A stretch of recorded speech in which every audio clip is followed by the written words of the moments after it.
আমি আবারও সালাম দিচ্ছি, আপনারা প্রত্যেকে সালামের জবাব দিবেন। হাদিসে পাকে আছে, যদিও হাদিসটা নিয়ে কিছু কথা আছে, কিন্তু আমলের জন্য বলা যায়। কোনো ব্যক্তি যদি দৈনন্দিন জীবনে 20 জন ব্যক্তিকে শুদ্ধ করে সালাম দেয়, আর ওই ব্যক্তিটা যদি 24 ঘন্টার মধ্যে মারা যায়, আল্লাহ পাক তাকে বিনা হিসেবে জান্নাত দান করে দেয়। দেখেন, এই গহেলাপুর আকন্দপাড়া জামে মসজিদের উদ্যোগে মাহফিল। এই মাহফিলে এসে আমি আপনি কি শিখব, কি শিখতেছি, পাথর হিসেবে কি নিয়ে যাব, একটা কথা যদি আমি আপনি নিতে পারি, এটা আমার আপনার জীবনের অনেক অনেক কল্যাণ বয়ে আনবে, দুনিয়া আখেরাতে শান্তি বয়ে আনবে। আমার ডান সাইডে বসা আছেন ভাই, জানেন আশরাফুল ইসলাম ভাই, গোপন মানুষ, উনি ওনার পরিচয় গোপন রাখতে চান। তারপরও আকাশে চাঁদ উঠলে সবাই দেখে, নাকি কর? আকাশে চাঁদ উঠলে কি আর গোপন থাকে? তো আজকে আকাশে চাঁদ উঠে গেছে ভাই, এটা নিচে থাকে, ইনশাল্লাহ লাগলে আমি চেয়ে নেব। আজকের মাহফিলের সভাপতি জনাব মোহাম্মদ আশরাফুল ইসলাম রুহেল সাহেব, ডেপুটি জেনারেল ম্যানেজার, প্রাণ কনফেকশনারি, এবং আজকের মাহফিলের সহসভাপতি জনাব মোহাম্মদ মুস্তাফিজুর রহমান, প্রভাষক, বিএম কলেজ সান্তাহার। আজকের মাহফিলের মান্যবর প্রধান অতিথি জনাব মোহাম্মদ রেজাউল করিম হেলাল সাহেব।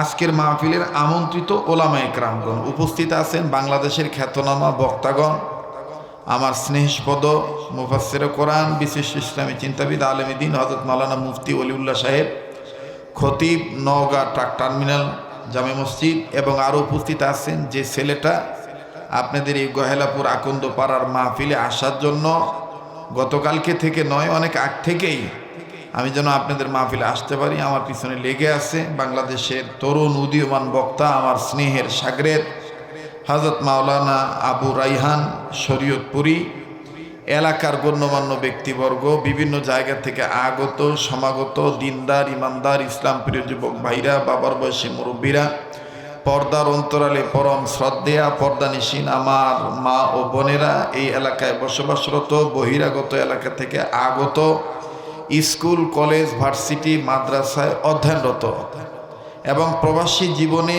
কর্মরত অনেক ভাই ছিলেন, আছেন, থাকবেন ইনশাআল্লাহ। সে সমস্ত ভাই ব্রাদার সহ আশিকিন, জাকিরিন, মুহিব্বিন, সালিকিন, মুজাহিদ বাবারা, ভাইরা, আসুন আমরা প্রত্যেকের দলমত বিশেষে সে মহান মালিকের দরবারে কালিমাতুশ শুকর আদায় করি, যে মহান মালিক আমাকে আপনাকে উম্মতের আলেমদের মজমায় বেহেশতের বাগানে নেক কাজে শরীক হওয়ার তৌফিক আল্লাহ দান করছেন। সে মালিকের দরবারে জবান খুলে কালিমাতুশ শুকর আদায় করি, বলি আলহামদুলিল্লাহ।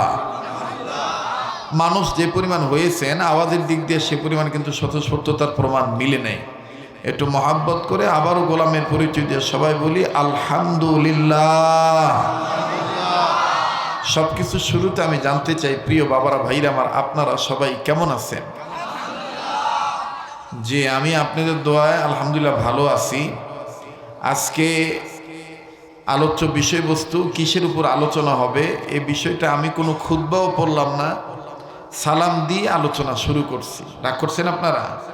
বেজার হয়েছেন? কারণ আমাদের দেশে বক্তাদের আলোচনা গোছাইতেই লাগে 40 মিনিট, ঠিক না? কিন্তু আপনারা নওগাঁর মানুষ জানেন, ওই যে অনেকে বলে যদি ভিতরে মেডিসিন ভালো থাকে তাহলে অত গপ্প করা লাগে না, কথা হয় না।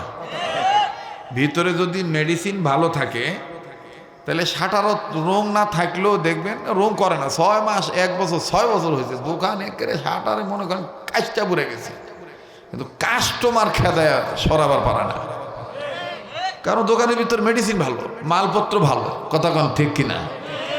তো এই জন্য ওই যে নাহমাদু অনুসল্লি আলা রসুলিল কারিম, এই খুতবা বলে আধা ঘন্টা জিকির আজগার করে একেবারে বন্দনা দিতে দিতে দরকার নাই।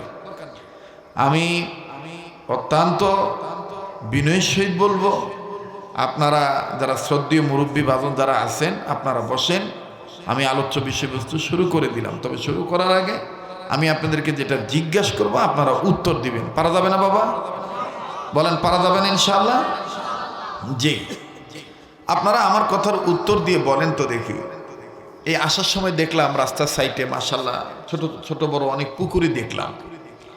এই পুকুরের উপরে যদি ছোট্ট একটা লোহার টুকরা, রডের টুকরা, আপনাদের এলাকায় আমাদের ঢাকায় বলে প্যারাক, আর আপনাদের এলাকায় বলে, কেউ বলে লোহা, কেউ কয় জলি। কি কয় বা কত কওয়া লাগবে? কি কয়? জলি। পলি লয়, জলি। কি কয়? জলি।